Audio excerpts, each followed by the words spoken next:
Hello, I'm Daniela. Today's video is the third video in the slow stitching cactus series. Now, I love creating these slow stitching cactuses. I use my favorite fabrics with bright colors and different patterns, but of course you can always use subtle colors and earth tones if you prefer. And then I create shapes indicative of various cactus. In my first video, I created a prickly pear cactus with a bright colored fruit. In the second video of the series, I created a string of pearls cactus using the beautiful French knot to make those elegant vines that look like a string of pearls. Today's video features a moon cactus. This is a more classic cactus shape with a tall green stem and a beautiful flower. I hope you find this video helpful, so let's get started. So here are a bunch of cactus that I created using slow stitching techniques based on real cactus. And I take some liberties, but I really just try and get the feel and the vibrancy of the cactus. I get a lot of texture depending on how I want to emphasize the spines or the shapes. In previous videos, I've created other ones with a prickly pear and a string of pearl cactus. This one's a hanging one versus a tabletop. So it's kind of fun to play around with those aspects as well. In today's video, we're going to create a moon cactus. It's kind of a combination of this cactus and this cactus. We'll have a single long stem. That's the main cactus. We'll have interesting shapes with that. And then we'll have a bloom on top. So let's get started.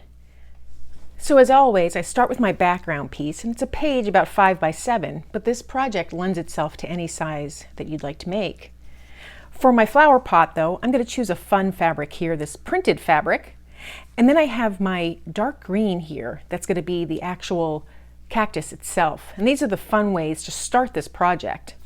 I like to start by making the pot. And because this has all these different patterns on it itself, I can really play around with what color I want to pick up from this fabric. So I think I want to get a little bit of this floral. And instead of using a rounded shape like we did for our first one, I think I'm just going to do kind of a trapezoid shape. So I'll just roughly sketch that out. And then since I like to make it symmetrical, I just fold it in half. I always like to make it a little larger than the initial sketch because I make such a rough sketch, because I can always cut it down after that as well. So there I have my flower pot, and I actually really like this size. So now I want to just create the size of the actual cactus itself. I want it to tuck under the flower pot a little bit, and I still want room for the bloom up top, so approximately to here. And for width, I'm going to go to about here.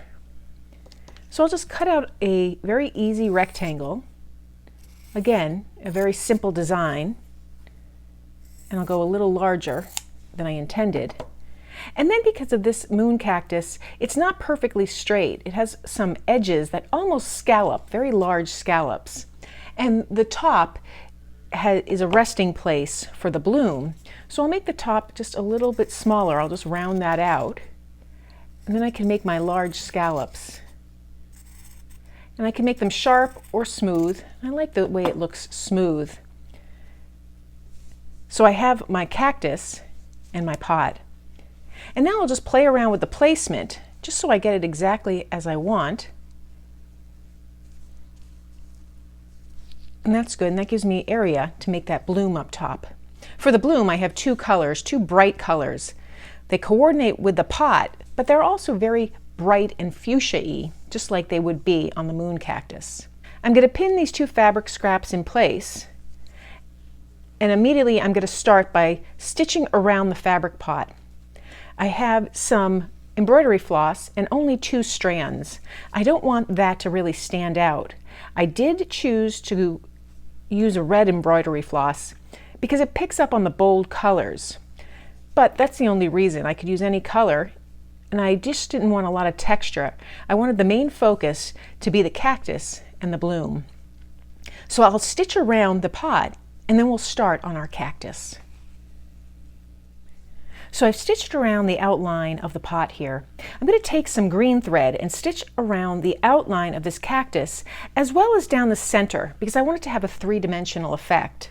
So I have some embroidery floss here, and here I have 3 strands.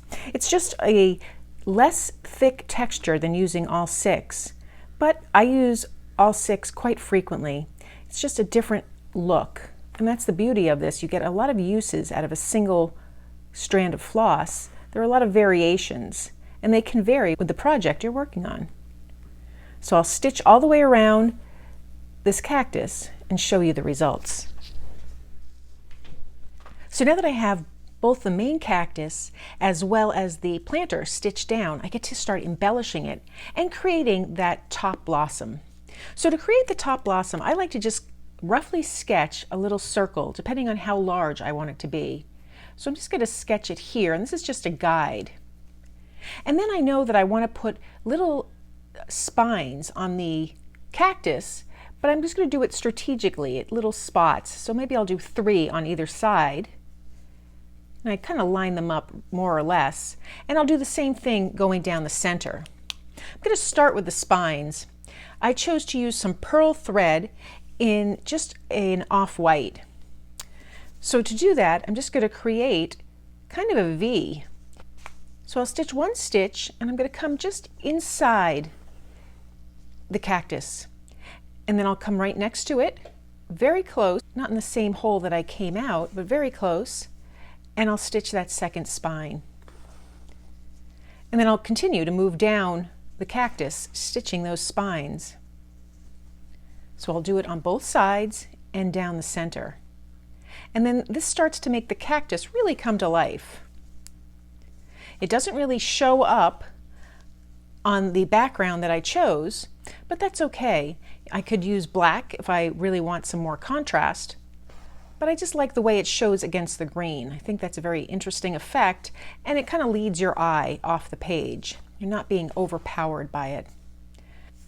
So now I can decide if I want my V's to go in one direction, if I want to just make a little X, or if I'm going to have maybe a V mirror image, and I think that's what I'll do. So I'll start at one point and come to the center, and then kind of create that first V shape. And I can go right in the center here, and then I'll do the same thing on this side. Start here, come in, and go right beneath it. So I'll finish up stitching the spines, and then we can get started on that blossom. So there I've added the spines to my cactus, and you can really see it start to come to life. So now we're just going to finish it off by creating that element up top, that blossom. There are lots of ways to do this. I'm going to make a series of lazy daisy stitches to do that. And I'm going to start with my darker color.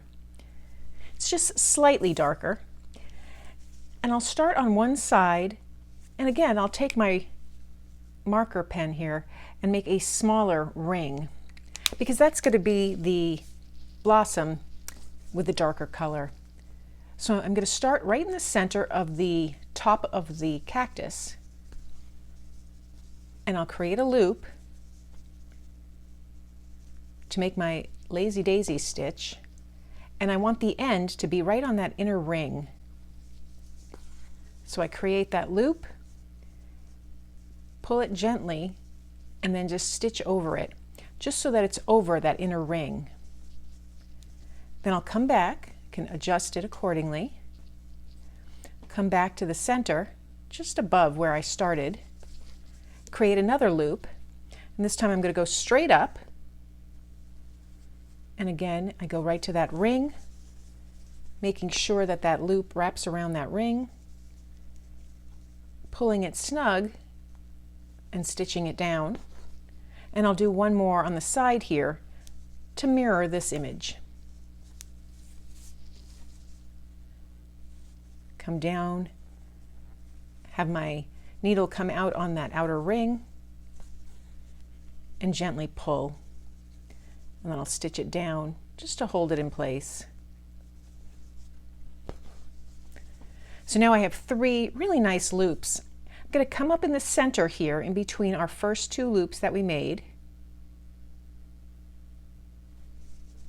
And I'm going to make another loop. Again, going down through the center and up through that first ring.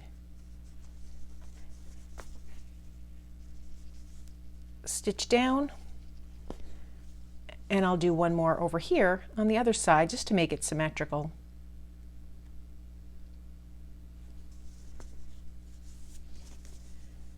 Make my loop, come down through my fabric, up on that center ring,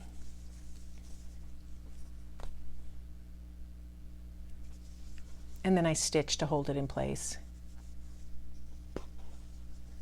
So at this point I'll stitch on the back just to hold them all in place and to finish off my thread.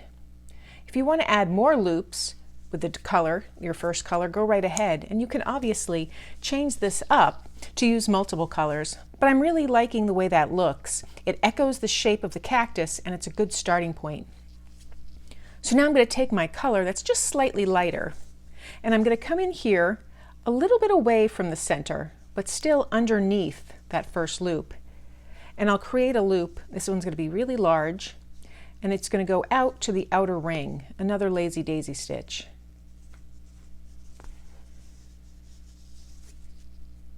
Pull that securely, tack it down, just like that.